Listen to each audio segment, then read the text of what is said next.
क्रूस में प्यारे माता पिता, भाई बहनों और बच्चों, सबों को जय यीशु। होसाने के जयकार के साथ पुनरुत्थान पर्व की तैयारी के अंतिम पड़ाव में हम प्रवेश कर रहे हैं। इन 7 दिनों में हम प्रभु के जीवन के सबसे कठिन परिस्थितियों से उन्हें गुजरते हुए पाएंगे।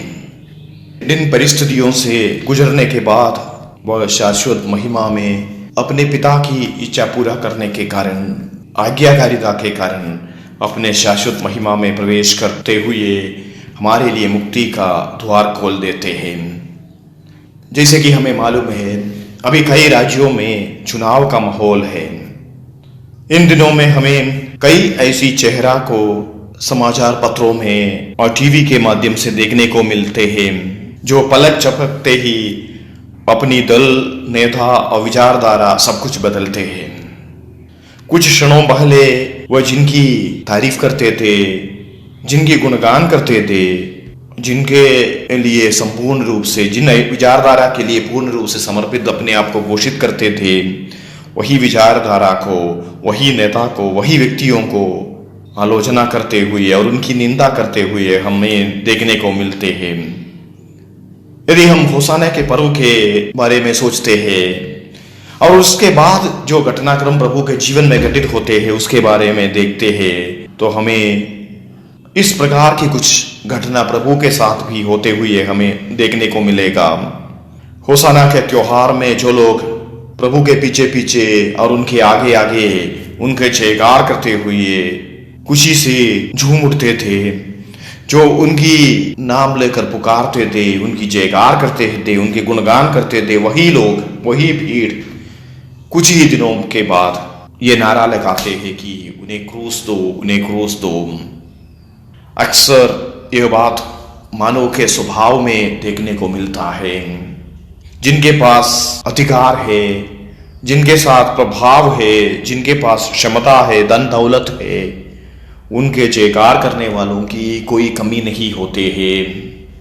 जो अधिकार के साथ प्रवेश करते हैं, जो अधिकार को लेकर प्रवेश करते हैं, उनका जयकार करने वाले कई लोगों को हमें देखने को मिलते हैं। और प्रभु के साथ भी यही होते हैं। जब वे एक राजा के रूप में प्रवेश करते हैं तो लोग उनकी जयकार करते हैं। उठाओ पुत्र की कहानी में प्रभु इसी बात को अपने शिष्यों को, अपने अनुयायियों को समझाते हैं। उठाओ पुत्र के पास जब धन दौलत था, अपने पिता से जबरदस्ती लिए गए संपत्ति जब उनके पास थे, तो उनके साथ बहुत सारे दोस्त थे, बहुत सारे उनके चाहने वाले लोग थे।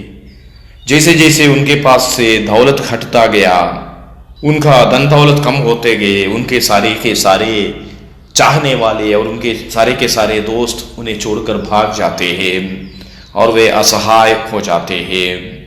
ये बात प्रभु इस दृष्टांत के द्वारा हमें समझाते हैं।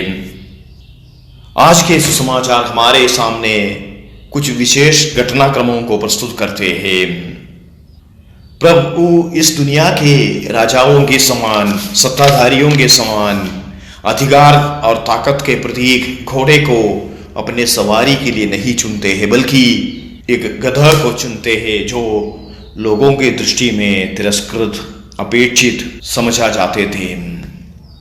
और इसके द्वारा प्रभु यह हमें समझाना चाहते हैं कि हमारा मूल्य इससे है कि हम प्रभु को हमारे साथ में लेकर चलते हैं या नहीं।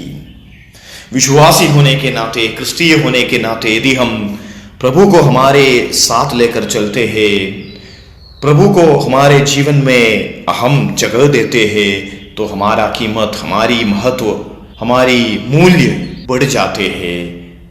जिस प्रकार इस गधा को जब वे प्रभु को अपने ऊपर बिठा कर ले जाते हैं तो उनका मूल्य बढ़ जाते हैं, उसी प्रकार जब प्रभु को लेकर हम चलते फिरते हैं तो हमारा मूल्य भी बहुत बढ़ जाते हैं। और जब हम प्रभु को हमारे साथ लेकर नहीं चलते हैं तो हमारा कोई मूल्य नहीं होता है, हमारा कोई महत्व नहीं होता है, हमारा कोई प्रभाव नहीं होता है। यही बात प्रभु अपने इस अलग तरीके का राजकीय प्रवेश के द्वारा हमें सिखाना चाहते हैं। और आज के सुसमाचार में हम मंदिर में कुछ ऐसी लोगों को देखते हैं जिनका विचारधारा, जिनका सोच अलग अलग है। पहले हम उन्हें देखते हैं जो मंदिर के अंदर व्यापार करते हैं, धंधा करते हैं। उनके लिए ईश्वर का भवन कोई प्रार्थना का जगह नहीं है, कोई शांति का जगह नहीं है, ना कि ईश्वर का वासस्थल। उनके लिए वो सिर्फ धन कमाने का, अपने धंधा करने का एक जगह बन जाते हैं। उनके लिए प्रभु का मंदिर एक ऐसा जगह है जहां भीड़ इकट्ठे होते हैं, जहां पर उन्हें ज्यादा से ज्यादा कमाई हो सकते हैं, और इसलिए वे इस व्यापार में, प्रभु के पवित्र स्थान में, इस व्यापार में लगे रहते हैं। और प्रभु उनके इस कार्य को देखकर नाराज होते हैं, उन्हें वहां से बाहर कर देते हैं। हम हमारे चारों तरफ नजर दौड़ा कर देखेंगे, हमारे जीवन की ओर मुड़ कर देखेंगे तो हमें देखने को मिलेगा कई ऐसे अवसर जहां पर हम प्रभु के पवित्र वासस्थल को, प्रभु के पवित्र जगह को हमारी फायदा के लिए इस्तेमाल करते हुए देखने को मिलेंगे।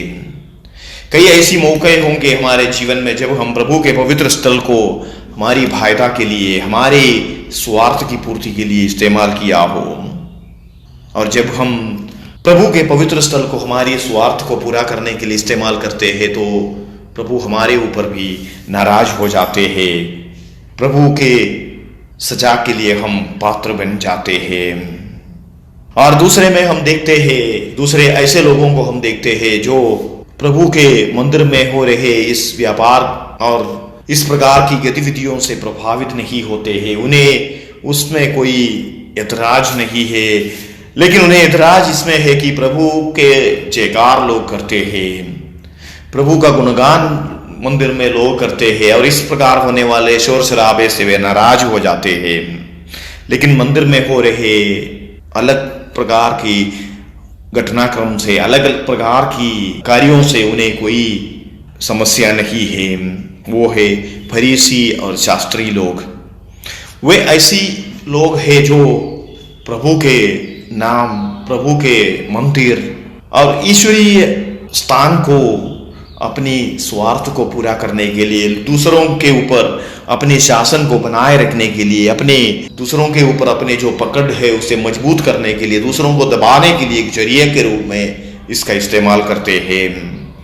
शायद हम हमारे जीवन में भी ऐसी मौका पाए होंगे। यदि हम हमारे जीवन को हमारे आचरण के परख कर देखेंगे तो शायद हम ऐसी अवसर से भी गुजरे होंगे जहां पर हम ईश्वरीय अधिकार को या ईश्वरीय वचन को या ईश्वरीय प्रेरणा को, हमारी स्वार्थ को पूरा करने के लिए और दूसरों के ऊपर हमारी दबदबा जो है उसे मजबूत करने के लिए, दूसरों के ऊपर हमारे पकड़ जो है उसे मजबूत करने के लिए इस्तेमाल किया हो।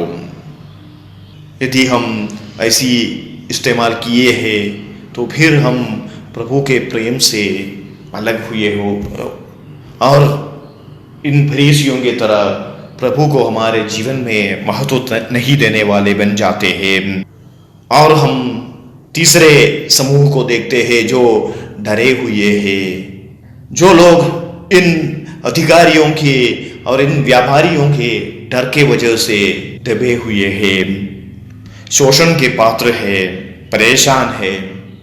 वे लोग प्रभु के पास आते हुए प्रभु से चंगाई की प्रार्थना करते हैं, उनसे अपने आत्मीय और शारीरिक चंगाई की प्रार्थना करते हैं, और वे ईश्वर की घोषणा, अपने विश्वास की घोषणा, अपने प्रभु के प्रति अपने प्रेम की घोषणा लोगों के सामने करने के लिए डरे हुए हैं।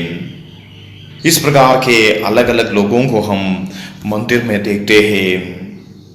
ऐसे लोग जिन्हें दूसरों के शोषण से समस्या नहीं है, कट्टरता से समस्या नहीं है, लेकिन समस्या है ईश्वर को क्षमा के रूप में देखने में, ईश्वर को करुणा के रूप में देखने में, ईश्वर को प्रेम के रूप में देखने में उन्हें समस्या होते हैं। कभी कभी ऐसी बात हमारे जीवन में भी होते हैं। यदि हम हमारे जीवन में नियमों को, कानून को महत्व देना चालू कर देते हैं। अपने जीवन में ईश्वरीय प्रेम से, ईश्वरीय दया से, ईश्वरीय के करुणा से ज़्यादा महत्व कानून को और नियमों को, रीति रिवाजों को देते हैं, तो हम भी इन फरीसियों के समान बन जाते हैं। लोग ईश्वरीय प्रेम से ज़्यादा महत्व अपने आचरण को, अपने रीति रिवाजों को, अपने नियमों को देने वाले बन जाते हैं। होसाना के इस त्योहार हम प्रत्येक व्यक्ति को ये सोचने के लिए प्रेरित करते हैं कि हम इन तीनों में से किस समूह में आते हैं। क्या हम दूसरों के ऊपर अपने अधिकार जताने के लिए ईश्वरीय नाम का इस्तेमाल करते हैं, अपने स्वार्थ को पूरा करने के लिए ईश्वरीय नाम की उपयोग करते हैं, इस्तेमाल करते हैं, या फिर हम दूसरों की भलाई के लिए ईश्वर को क्षमा के रूप में, ईश्वर के करुणा के रूप में, विनम्रता के रूप में, ईश्वर को दूसरों पर दया करने वाले के रूप में दूसरों के सामने प्रस्तुत करते हैं, और इस प्रकार के एक ईश्वर को हमारे जीवन में लेकर चलते फिरते हैं। ये हमें सोचने की ज़रूरत है।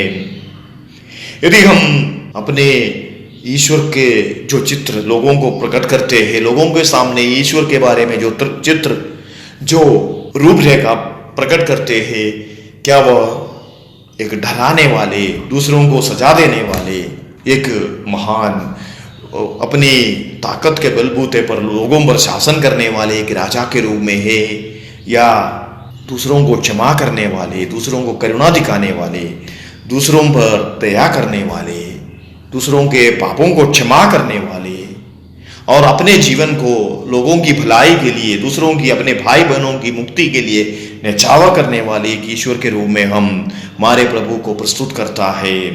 यह हमें सोचने की ज़रूरत है। जैसे हम आज के इस होसाना त्योहार के साथ प्रभु के पवित्र सप्ताह में प्रवेश करते हैं, पुण्य सप्ताह की पहले दिन में हम पहुँचे हैं, तो हम हमारे जीवन में जो स्वार्थता है, हमारे जीवन में अपने अधिकार को स्थापित करने के लिए जो लालच हमारे हृदय में है, उसे दूर करने की ज़रूरत है, और प्रभु के समान अपने आप को विनम्र बनाकर जीने की ज़रूरत है। और साथ ही साथ प्रभु को हमारे जीवन में लेकर चलने की ज़रूरत है। प्रभु के साथ हम सब कुछ कर सकते हैं। प्रभु के साथ हम में बहुत सारी ताकत है, क्षमता है, और प्रभु के बिना हम कुछ भी नहीं है। ये विचार हमारे हृदय में बिठाते हुए प्रभु के प्रेम के लिए, प्रभु की दया के लिए अपने आप को संपूर्ण रूप से समर्पित करते हुए जीने के लिए हम कोशिश करें, ताकि हम प्रभु के साथ मरते हुए प्रभु के पुनरुत्थान में सहभागी बनाने के लिए योग्य बन जाए। प्रभु हम सबको आशीष दे, पिता, पुत्र और पवित्र आत्मा के नाम पर।